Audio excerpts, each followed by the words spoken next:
Get off my seat, kitty. Oh, kitty. Oh, I get a kitty. Hey guys, how's it going? Hey, I wanted to share something with you today about my life, about addiction. Addiction's it's a rough one and can ruin your life in so many different ways. About 7 years ago, I got in a dirt bike accident and compressed some disc in my back, and I started taking Vicodin and stuff like that for pain, for my back, and it progressively got worse. I started taking more and more because I was building up a tolerance, and I was taking more and more, and then it got to a point to where I just wanted to get high. So I'd take several at a time, start getting high, and for a long time I was buying them because I couldn't get a prescription. And when I moved to Bakersfield, I finally started getting a prescription from a doctor down there, and he was just loading me up with everything under the sun, moon, and stars. And I didn't tell him that I was already struggling with it, and that was my fault. It just got worse because he was giving me more and more and more, and it went from taking 100 pills a month to 400 or more. On a daily basis, I was taking anywhere between 50 and 70 pills. Normally it was like 50 to 60 Norco a day, a couple Oxycontins and Xanax, and a couple tall cans, maybe a fifth, whatever I felt like drinking that day. And there's like over a year of my life that I can vaguely remember. I was just a whole blackout, just every day blackout, and started tearing my life apart. It started affecting my parents, and I didn't understand why. I didn't understand what I was doing to affect them, because I was only harming myself. I had never hurt them or hurt anybody else or stolen. I was never a thief, I never had to do any of that to get any of my drugs. And so I couldn't realize, because I was in such a daze, I was so high all the time, I had no idea the effects that I was having on my friends and family. And I kept wondering, and I was always wondering, why am I so alienated? Why, and it just didn't click, because, there was just no sense there. No logic behind any of it. And addiction's a monster. I overdosed twice. I refused to go to the hospital because I didn't want my mom and dad and the rest of my family and friends to know that I was a junkie and, ruining my life. My parents already knew. I thought I was good at hiding it, but I couldn't hide it. I thought I could. I'd get high, go to their house or whatever, and they knew every single time that I was high. And I'd get mad and lie and fight them over it, and I was, I just wouldn't admit it because I was sick. And eventually what it ended up causing is I lost everything. I lost everybody in my life. I lost every possession I've ever owned. I had a good job, making good money. I had a house, a new motorcycle, a new truck. Everything you can think of, I had it. I had nice things. And I took it all for granted. And I let all those pills and that alcohol rule my life for about 5 years. Just completely rule it. And for 5 years, I was like in a dark place. I had no friends, had nothing. So I'd work and come home and just sit in my dungeon and be a hermit and just get high every day. For years, there's no life in that. Everybody wonders why I fell off the face of the earth, and that's why. It's pretty evident. So, after I lost my job, unemployment wasn't working out. I had no money for months. I was going hungry. I was, homeless at times. Nobody wanted me around. My family didn't want me around, and I can't blame them. I really can't. I don't hold that against them. I can understand where they were coming from. But it was hurtful, it was hurtful. So anyways, after this all started, after my drug addiction with work got so bad and my depression and just everything going on, I resigned my job. And anyways, in the process, like I said, I lost everything. And for several months, I thought I was being punished.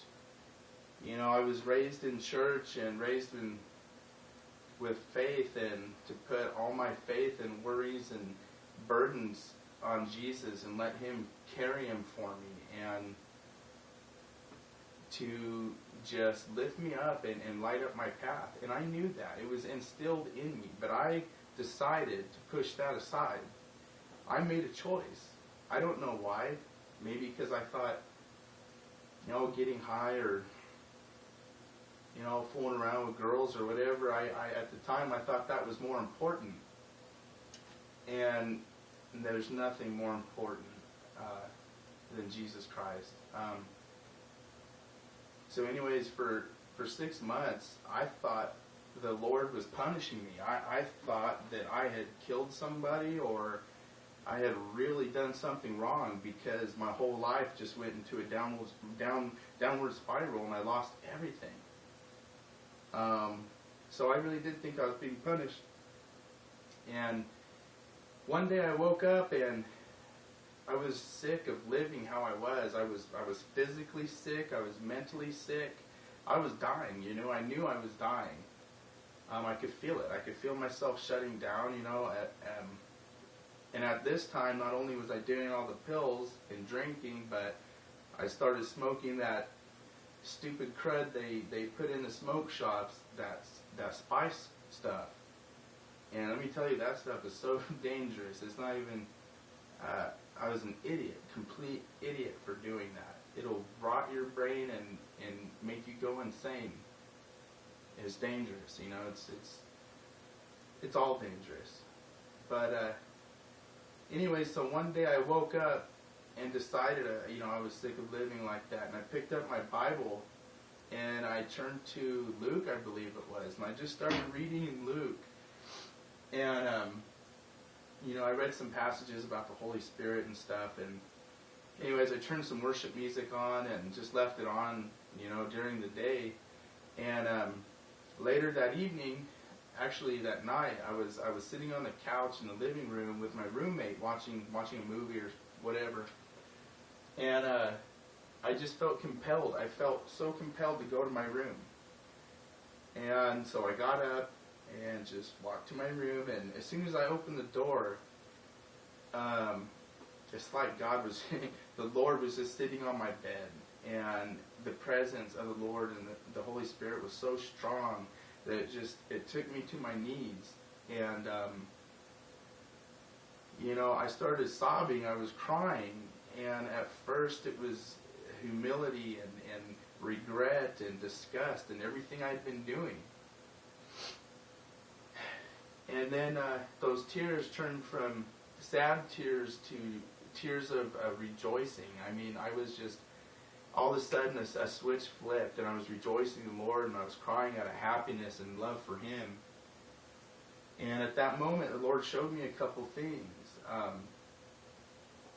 One thing I always struggled with is I always wondered where my place was in life. I always felt odd. I felt different. I felt like I didn't fit in. And I regretted almost everything I did in my life. Everything. I was a screw up. And the Lord gave me a vision, and He showed me right there at that moment that everything in my life had to happen for a reason. It's because of who I am, how I'm built. It's the lessons I needed to learn and needed to be taught, so that I could mature from that and grow and move on. And then the Lord could use me when I matured and I understand, I understand now my mistakes and what I did. And actually, I'll go back a little bit. During this time, a friend of mine that I had been working with, he was on drugs too. We were in it together, and he started dragging me into this church down in Bakersfield called Valley Bible Fellowship. He dragged me in there for probably a year, and I'd go in there hungover or high or whatever, and and if it wasn't for him dragging me in there through his addiction too, I would have never came back to the Lord, at least not for quite a long time. And there came a point to where every Sunday, every Wednesday even, when I was going to church, I swear it was kind of freaking me out. It felt like the pastor was following me around, and like he knew my life. And it's like for 3 months straight, every single message was almost like it was just for me. I know it was for everybody, and everybody learned something and took home from it. But gosh, it just sure felt like God was directing it right at me. And if I hadn't heard those words and all those messages, things wouldn't have started clicking. I would have been a deadhead still and just, a junkie. And so,